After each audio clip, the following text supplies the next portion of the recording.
Just before midday. Time for my dinner. Oh, the wee beastie. I'll have no seeds left at all.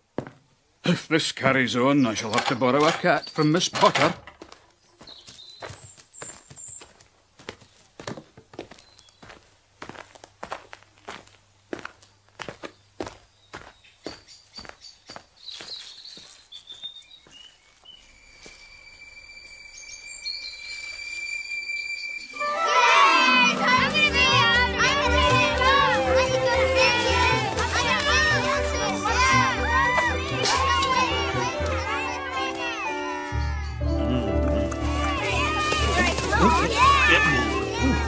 Oh, dearie me. Mr. Benjamin Bunny, Tiddly Widdly, where are your manners? No manners at all. When Benjamin Bunny grew up, he married his cousin Flopsy. They had a large family and they were improvident and cheerful. I do not remember the separate names of their children. They were generally called the Flopsy Bunnies. When food was short, Benjamin used to borrow cabbages from Flopsy's brother, Peter Rabbit. Sometimes Peter had no cabbages to spare. Bye-bye, be good. When this happened, the Flopsy Bunnies went across the field to a rubbish heap in the ditch outside Mr. McGregor's garden. The rubbish heap was a mixture. There were jam pots and paper bags and mountains of chopped grass from the mowing machine and some rotten vegetable marrows and an old boot or two. One day there were a quantity of overgrown lettuces which had shot into flower. Oh, how vexing. It is Mr. Benjamin Bunny and his unruly family.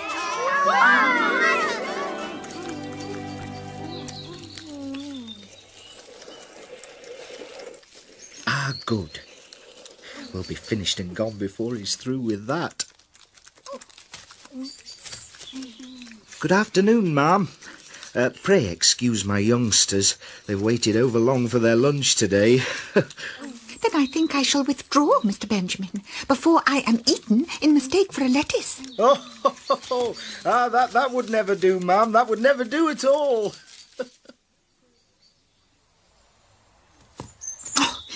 They are such bouncy bunnies and so untidy. Mrs. Tittlemouse lived alone in a bank under a hedge. There, fancy that. They were there all the time. Well, I knew I'd got them somewhere. I'll just put the iron over them and goffer them. Oh, thank you, Mrs. Tiggywinkle. Well, now, where did I leave my goffering? Now, who could that possibly belong to? That's Sir Isaac Newton's. Not that your mamma would wish me to be discussing gentlemen's attire with you, if you please 'em. There. Oh, that is lovely. Another of my specialities, if you please 'em. Now then, just give me a moment. Goodness, what are they? They seem to have fingers instead of feet. Or perhaps they are gloves. Oh, that's a pair of stockings belonging to Sally Hennypenny. Stockings? Look how she's worn the heels out scratching in the yard.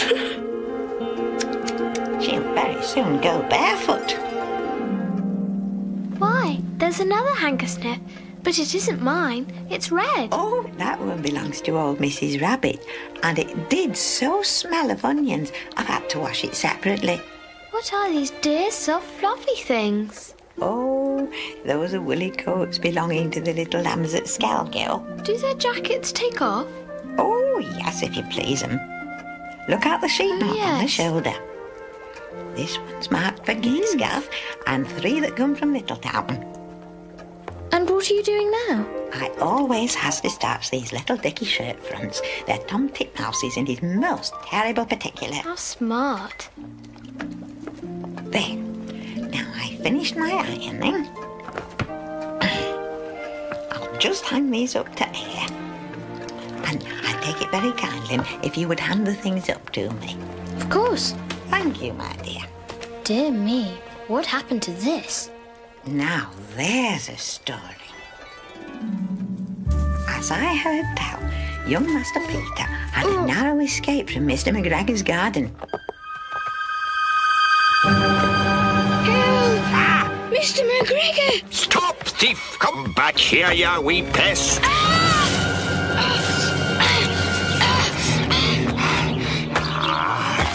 Gotcha! Lucky to get out with his skin by all accounts, but the jacket was left behind, and what with the rain and all. Well, I does my best.